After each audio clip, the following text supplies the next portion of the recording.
Hi, everyone. We have a fun guest with us this week. I'm not the guest. Well, two fun guests. I'm not the guest. Well, then don't acknowledge. I thought you were the guest. Don't acknowledge. Cricket. No, we're the host. Here's the guest. They're tuning in for Amy Woods. Thank you for being with us, Amy. We've known each other forever. This goes on forever. I can tell Laurel and Hardy. Yeah, I don't know about Secret Palm Beach. We appreciate you coming. Hold that up for our camera. The author of the newly released Secret Palm Beach, a guide to the weird, wonderful, and obscure. Thanks for being our guest. Yes, thank you. Pray tell. The way I describe this book, which came out in February, is things you don't know about things you know. So there are lots of secrets hidden everywhere in Palm Beach County, and I even sneak out of the county up into Martin, St. Lucie, and Indian River and Brevard. I sneak all the way up to Melbourne. And there are just little things that you might not know about iconic places, people, things in Palm Beach County, and I try to uncover that in this book.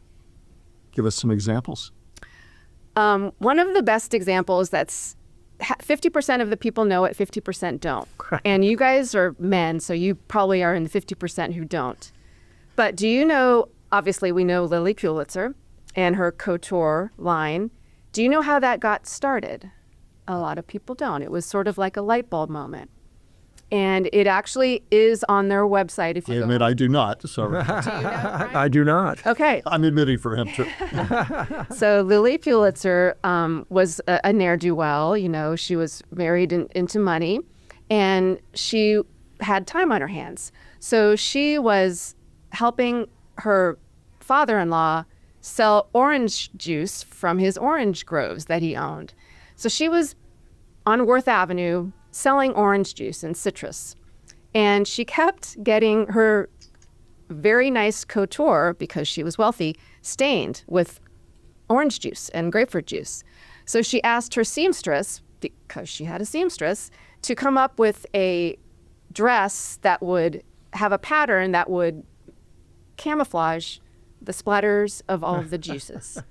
And that is why the pink and green and the orange and reds and all the colors are present in her clothing line. That's how it came about. It wasn't rocket science. It wasn't a planned event from when she was born. It was just a happy accident. So they're dresses for sloppy women?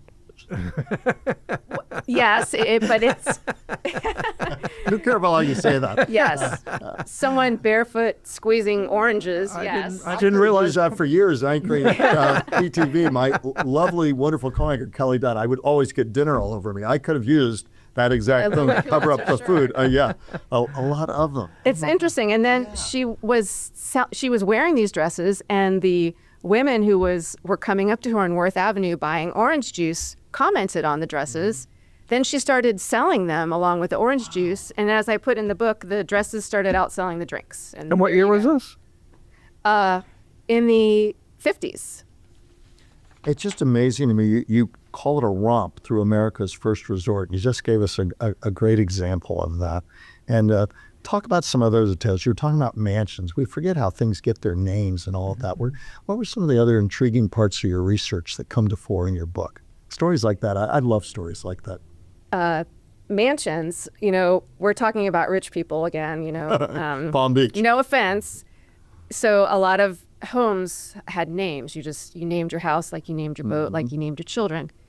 El Solano, that's one of the entries in the book. And that has a very storied history that I tried to tell in 150 words.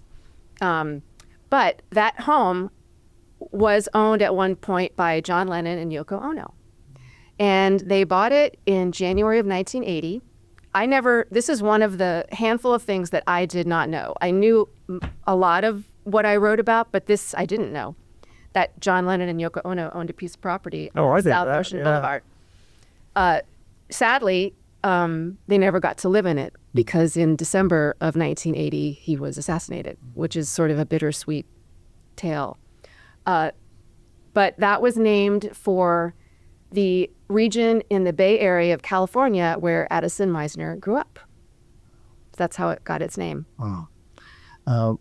it just, to me, what motivated you? What made you say you were with the Palm Beach Post for many, many years, then you were doing a lot of freelance. What was kind of that little bug that kept, or that itch you wanted to scratch that said, I'm going to do this? Well, let me back up. This is my second book. My first book, which I conveniently have, this came out in... Hold it up so we get a good picture of it. This came out in 2023. Okay. Keep holding it up so our camera can get 100 Things to Do in Jupiter Before You Die, which is obviously a bucket list guidebook. I was actually contacted by the wonderful publishing company out of St. Louis to write this for them. After I did, it was successful and they liked it and it sold and all of that. The publishing company specializes in series books. So the 100 Things book is a series all over the country, as is the Secret book. And I was scared and afraid and challenged, but I really wanted to do Secret Palm Beach. I felt it was a very provocative title. I feel like Palm Beach is the center of the universe right now for many reasons. And I thought it would be... trying to think of it. Yeah. I thought Palm Beach. Maybe, perhaps. That's it. So I pitched it, would you be interested in a Secret Palm Beach book to add to your series? And they said, of course. So I often describe it as these two books.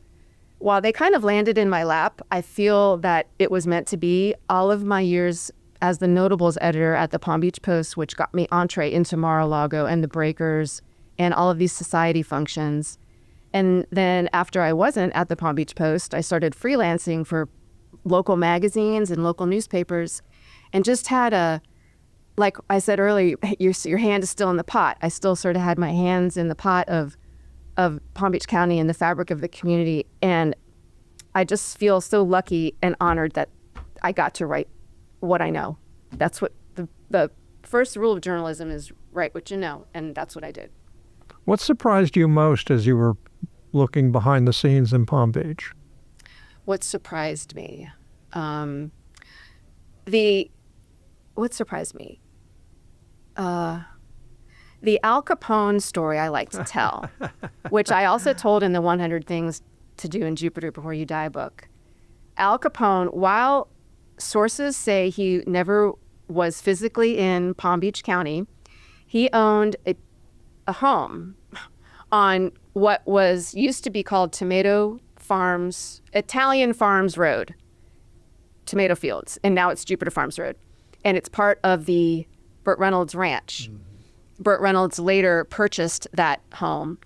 The home was owned by Al Capone to stash his gangsters when they were going to get killed by the criminals. So the stories is that the gangsters hung out in this little cottage off of Italian Farms Road in the middle of Jupiter, West Jupiter, where nothing was out there except Burt Reynolds Ranch.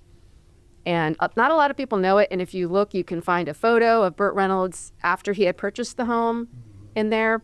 And now it, interestingly, is a town and feed store. It's not the same structure, but it's where the structure used to be, that is owned by Burt Reynolds' nephew. So all of these things sort of like tie together. It's interesting. That's one of the biggest surprises too, is how the El Solano house that I was talking about, James Patterson lived there.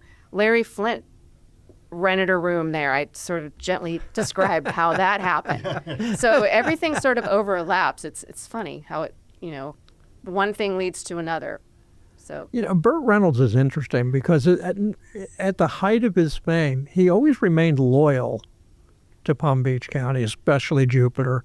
Did you find that fascinating? I found that fascinating. As I've mentioned, being the notables editor and all of that, I got the opportunity to meet lots of celebrities, and even after the Palm Beach Post. And the one I met the most was Burt Reynolds. I think I met him like 5 times on various, like at a Rotary Club luncheon. I sat in on one of his acting classes when those were being offered. And I read part of his autobiography. And the way I describe it and other people who knew him way more than I did say that he almost had to come back to Jupiter, come back to Palm Beach County to decompress from the stress of Hollywood. He never forgot where he came from. And another one of the secrets in the book is how his first acting debut, his first acting role was in the Mirror Ballroom on the second floor of Lake Park Town Hall on Park Avenue. Wow. Yeah. It's just I love the history of this. I love how it brings us life. You know, it was funny. You said right before we started taping, we were talking about AI, and it reminds me, you still need people with human connection like you have, that human curiosity, people who met other human beings like Burt Reynolds to tell these stories. Talk about that. We're in a publishing world now where it's not the easiest thing to get your voice heard, and you've done a marvelous job with that. Thanks. And yeah, I haven't gone down that AI rabbit hole, and that's been purposeful. I know I'm going to have to, or maybe we'll all be dead. I don't know. But I haven't. Not before we do 100 things in Jupiter. Yeah. But no, what do you mean by all that? I agree that we need the human connection. And this book, although I had to sign a contract that specifically prohibited me from using any form of AI to write this book could have been written by AI. I'm sure it could have. Would it have been as insightful or shown some of my personality? Probably not. But that's what I'm afraid of, that maybe AI will get so good that there won't be a difference between humans and computers. There will be a divergence, I'm sure. I just don't know how it's all going to play out, and I don't want to feed the beast right yet. So I'm sort of avoiding it, if I'm being honest. But I love that. I don't think it can tell the stories the way that you do. I don't. And I see the smile on your face and the connections you have. I don't think that's replaceable. Talk a little bit more about some of the other quirky, funny things that you talk about in this romp through our history and through Palm Beach. Talk about what else impressed you. Okay. I know you brought some. Yes, I was thinking top of mind. What's top of mind? What are some things that are in the book that are also in the news? And one of them, this is top of mind, Florida. So this has to do with the West Coast. I talk about a painting that was painted by Salvador Dali on El Bravo Way in Palm Beach. The painting, and I'm going to totally botch this name, is Portrait of Marquis Georges de Cuevas. And I learned about it because it was the Masterpiece of the Month in 2013 at the Norton Museum of Art when they used to do the Masterpiece of the Month. And it had the whole story there about how Dali befriended this Marquis.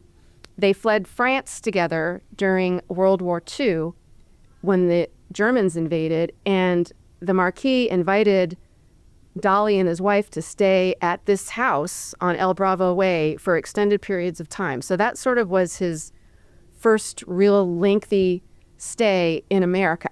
And as like a favor to the Marquis, he painted this portrait of him. And it was in 1942. May 9th, the Dali Museum in St. Petersburg opened a new exhibit. It's called Dali in America. And it's how he came to America and after the war started, and how he found this eager audience for his surrealism, and that how they describe it, he became a daring presence after the war and found much more success in America than he did back home in Europe. And the way it's described is it's a collection, a curated collection of what's already at the museum as it relates to America, and the discovery of what he described as a new world that is filled with possibility. And so it's from pre-war to post-war, Dali in America. So it all ties together. And now I want to go to St. Pete again to go to the Dali Museum and see this exhibit, which runs through October 16th for your viewers. Fantastic. So the one place you've never been able to get into in Palm Beach that you would love to get into?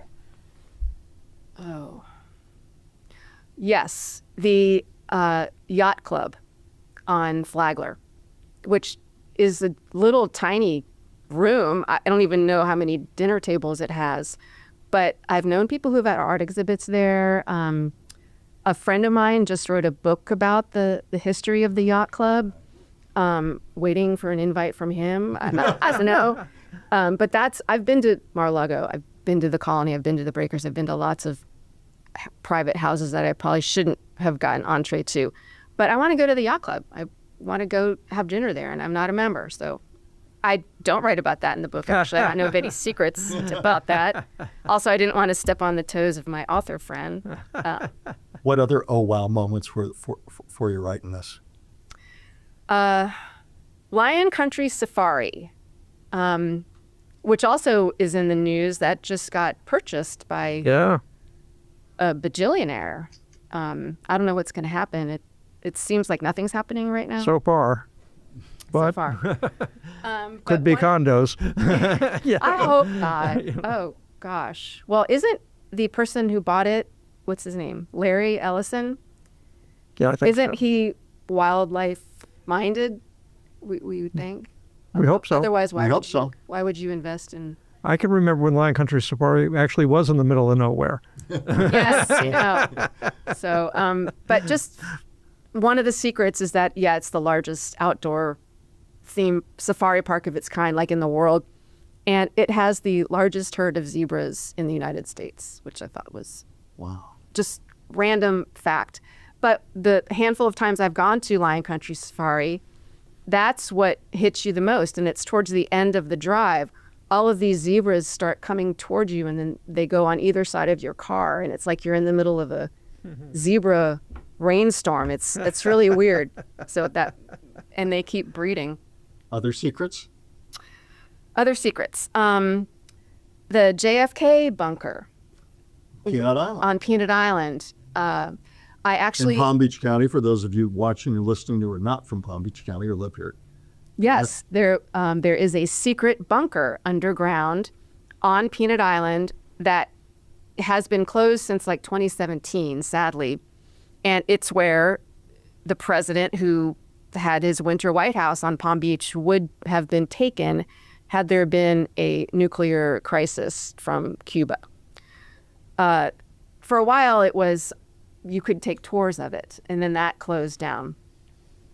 But in doing my due diligence for this show, I managed to reach the director of Palm Beach County Parks and Recreation, and she totally gave me the rundown that REG Architects with Rick Gonzalez is in the process of doing a structural assessment, which will be done by the end of the year, and then work on the bunker will begin, and it should be reopened to the public in a year.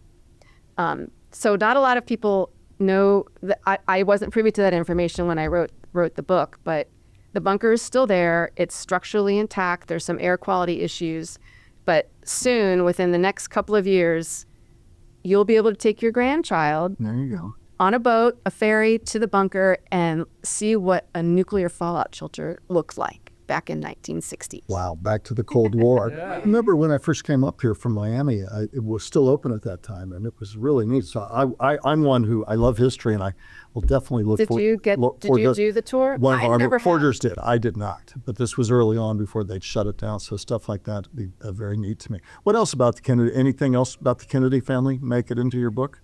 Yes. I write the secret about Green's Pharmacy on Palm Beach, which was a little bit south of where the Winter White House was. And that's been a family-owned pharmacy for forever. It recently got purchased, and some renovations have been done, but it still has the old black and white checkered floor for the lunch counter and the chrome bar stools. And the sort of secret about Green's Pharmacy is that's where JFK, when he was president, would somehow ditch his Secret Service detail and sneak under the green awning and get a milkshake. Again, super random, just fun tidbit of information in simpler times. Much simpler. There's two more things. JFK could have been the whole book. The Honey Fitz, I talk about the secret of the Honey Fitz and how The yacht. Charles Modica saved it basically from dereliction. It served 5 presidents, JFK among them. And when you go on it now, if you have $15,000, it's restored to the JFK era with the cushions and the seat with the lumbar support with the phone right next to it. The $15,000. I think they just counted me out. Sir? Well, I shall return it. Well, we're not. You can split it. You can split it can't- 30 ways, I think. I'll be back in that. He'll be back. He'll be back. Talk a little bit about, as a researcher, a writer, I'm always fascinated by, you have the genesis of an idea, you have a broad background here, but for those of us who aspire to writing a book like you, talk about the process, the time it takes, put that together, go through it, sort through the volume of material you have. I think it's a fascinating process, which I, by the way, do not think an AI will ever duplicate. The smile I see on your face or the sparkle in your eye, but talk a little more about that. I've been asked that question a lot, and I even write about it a little bit in the acknowledgments. The creative process, which sounds so elegant, it actually, But it is. it actually wasn't as elegant as you think. It is to me seeing the finished product. Yeah. So the way that happened is when I decided to ask the publishing company to do this title, and then they said yes, and I was like, okay, I have a deadline. So before I signed the contract, I stood at my kitchen counter, which I always joke is where I do all of my important thinking. Standing at my kitchen counter. Good for you. And I had a glass of wine in one hand and a pad of paper with a pen in the other hand. And I started scribbling on every weird, wonderful, and obscure idea that I've ever covered, that I knew about as a child growing up here, from my time at the Post, high school, everything that I... Your roots run deep here. You had a lot to pull from. Yes. And I knew everything needed a hook. So I tried to come up with things that I thought would like sort of sell and that I could write about. And by the end of the night, a couple glasses of wine later, I had my 84 things. There's 84 vignettes in here and a few more. So that was the creative process. All at your kitchen counter where her best thinking goes on with a glass of wine. With a glass of wine. So the next morning, I, had to make sense of it all and come up with an outline and to see if I really could flesh out these scribbles, these hundreds of scribbles on my pads of paper. And in fact, it did, and I had my table of contents.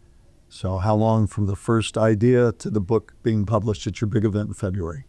The ideas took place in the fall of 2025, and I literally put key to computer January, and then my deadline was July 1st, so basically 6 months. Wow. And the book came out this year, February of 2026. And your publisher is? Reedy Press. Tell everybody every way they can find you. But hold it up one more time so we can show it to our audience one more time there. Hold it up. Secret Palm Beach, a guide to the weird, wonderful, and obscure. I love that. Amy Woods. So keep holding that up while you tell us how to find it. Okay. What I like to say, the best way to get a personalized signed copy is to call me up, text me, email me, and if you're local, I will deliver it to you. You also can get it at Barnes & Noble in Tequesta and Palm Beach Gardens.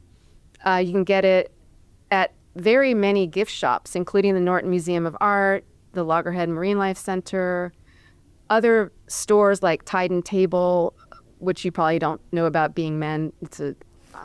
There's a lot as men we don't know about. And you can also get it at the Reedy Press website. They have all of the books on their website. And I don't even want to say it, but if you're desperate and you don't want to meet me, you can get it on Amazon. That would be my last choice. By the way, we want to thank a woman, his lovely wife, Cheryl, for bringing you to our attention and bringing you in as a guest here. And I'm sure Cheryl will chuckle, as will my wife, about all the things that men don't know. You could write encyclopedias on that. Any final quirks? That's the next book, 100 Things Men Don't Know. Yeah, and then there'll be the sequel and the sequel and the sequel. What else? So that we always like to say, we want to make sure that if there's any top of mind thought you've left on the table, here's your chance. What else? What else would you like to say? I know y'all have covered it. I keep saying y'all. I'm from the South, so that's music to my ears. I meant Channel 5. The newest Palm Beach County attraction, which is the real deal if you've been there, and I went to the grand opening on May 2nd, is the Surfing Florida Museum, which finally found a home in West Palm off of Dixie Highway, just south of Forest Hill Boulevard. It is amazing. when I wrote about it for the secret book, all of their stuff was in a warehouse storage facility in Industrial Lake Park. And I met with Tom Warnke, and we're like tripping over surfboards and exhibits and pallets. All of that stuff that was piled on top of each other is now beautifully on display at this huge 8,000 square foot facility it's an anchor tenant of this shopping center. And it's got all of the history from when the surfing culture of South Florida began, which was with that shipwreck, the Amaryllis, when that ship sunk in the 60s and created a surfing break that surfers from all over the country came to South Florida to surf the Amaryllis. Surf culture had already started in Hawaii, of course, and California, but it hadn't really started in South Florida until that ship ran aground. And that also is one of the secrets in the book, the Amaryllis, in the early 60s. And there's all these surfer dudes that are now old surfing the waves. And that image is on display at the Surfing Florida Museum. So a shout out to them. We have so many attractions in Palm Beach County. We talked about Lion Country Safari. Mm-hmm. I think this is the newest one, and it should be recognized. Thanks for taking us on a little tour of a wonderful place with a rich and deep history. Final thoughts, sir? Well, one of my final thoughts is your official Top of Mind Florida cap. Hey, now. I love it. Thank you. I'm a member of the family now. There you go. Thank you. We appreciate you being our guest today. And folks, get out and some more books in your future? There is a third, but I'm not manifesting that yet. This just came out, and I'm trying to... Secret Palm Beach, a guide to the weird, wonderful, and obscure. Amy Woods, make sure you get a copy. Fantastic. And thank you for watching or listening to Top of Mind Florida.